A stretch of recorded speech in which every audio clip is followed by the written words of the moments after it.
एकदा अवर्षण पडले. त्यावेळी एका ब्राह्मणाला भीक मागण्याखेरीज काहीच करता येत नव्हते. आता भीक पण कोणी देईना. त्याची बायको लोकांचे भात काढून थोडी कमाई करी. त्यावर त्याचे कसेबसे चालले होते. एकदा बायको त्याला म्हणाली, तुम्ही कुठेतरी बसून नीट पूजा करा, म्हणजे देव काहीतरी देईल.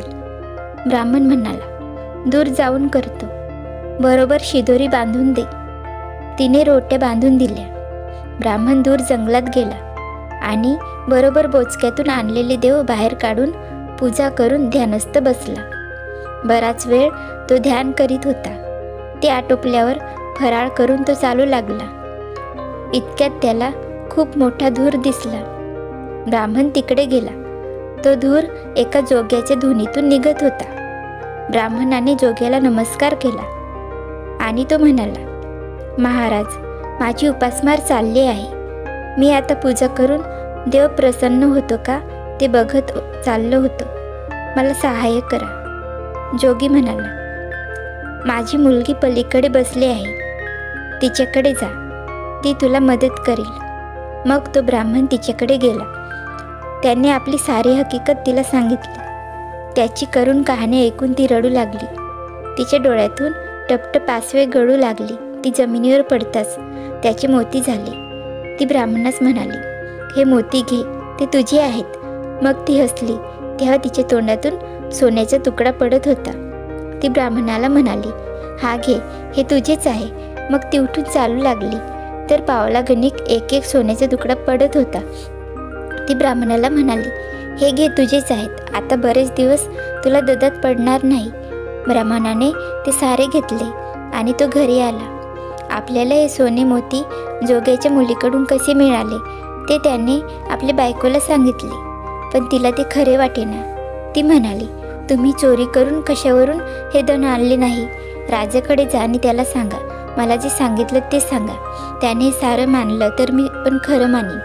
मग तो राजाकडे गेला. ते सोने, ती फुले आणि मोती राजांना दाखवून त्यांनी आपल्याला ती कशी मिळाली हे सांगितले. राजा खुश झाला. त्याने ब्राह्मणाला पैशाच्या थैल्या दिल्या. त्या घेऊन ब्राह्मण घरी आला तेव्हा बायकोची खात्री पटली. काही दिवसांनी राजाने ब्राह्मणाला बोलावून सांगितले की भटजी, कृपा करून जोग्याला जाऊन सांगा की राजाला तुमच्या मुलीशी लग्न करायचे आहे. महाराज, जोगी रागावला तर काय करू ते मला माहीत नाही. माझं काम केलंच पाहिजे. बिचारा ब्राह्मण निघाला. कापत कापत त्याने जोग्याला राजाचे निरोप सांगितला. जोगी म्हणाला, आम्हाला ही मागणी मान्य आहे. राजाला वऱ्हाड घेऊन ठरलेल्या दिवशी लग्नाला यायला सांगा. वऱ्हाडात 7 वर्षाखालचं कुणी माणूस असतं कामा नये. ब्राह्मणाने राजाला जोग्याचा निरोप कळवला. लग्न ठरले. मुहूर्त ठरला. ठरलेल्या दिवशी लग्न लागले. मग राजा नवरीला घेऊन आपल्या गावी जायला निघाला. नवरी पालखीत बसली होती. वाटेत तिला तहान लागली. बरोबर दासी होती. नवरी म्हणाली, मला त्या नदीतलं पाणी आणून दे. दासी टंगळमंगळ करू लागली.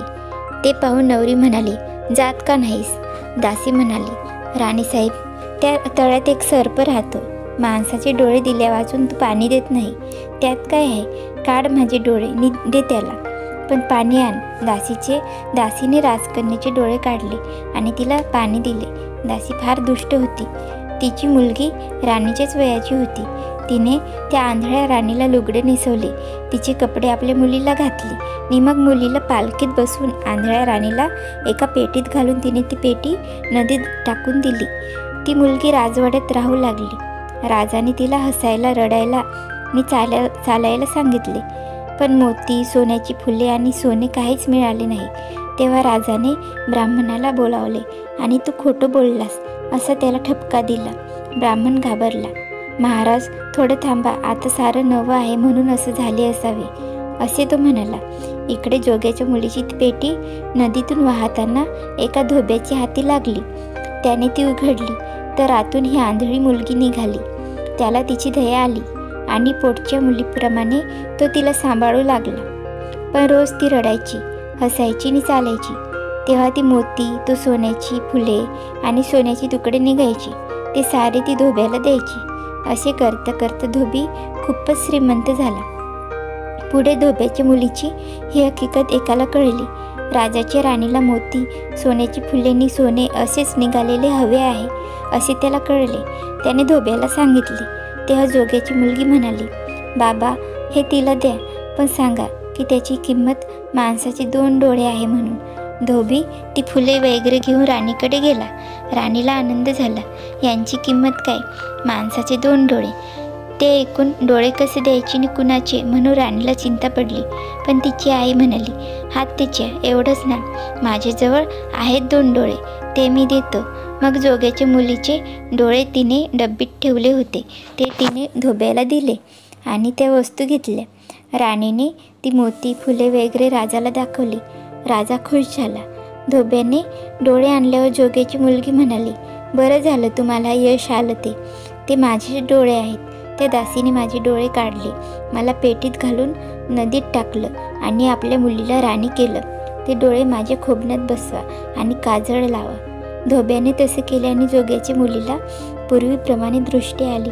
इकडे राणीला काही परत मोती, फुले वगैरे देता येईनात आणि जोग्याच्या मुलीला रोज ती काढता येत. धोबी आता इतका धनंजय झाला की सांगता सोय नाही.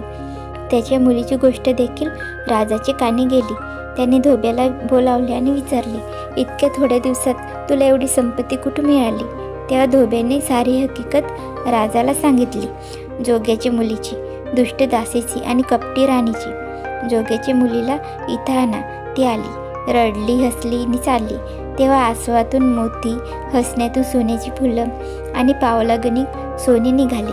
मग राजाने ती दासी आणि तिची मुलगी या दोघींना फाशी दिली. राणीला घेऊन तो सुखात राहू लागला. आता त्याच्याकडे संपत्तीच संपत्ती झाली. तुम्हाला ही कथा कशी वाटली ते कमेंट करून सांगा आणि अशाच नवीन नवीन गोष्टी ऐकण्यासाठी चॅनलला सबस्क्राईब करा. धन्यवाद.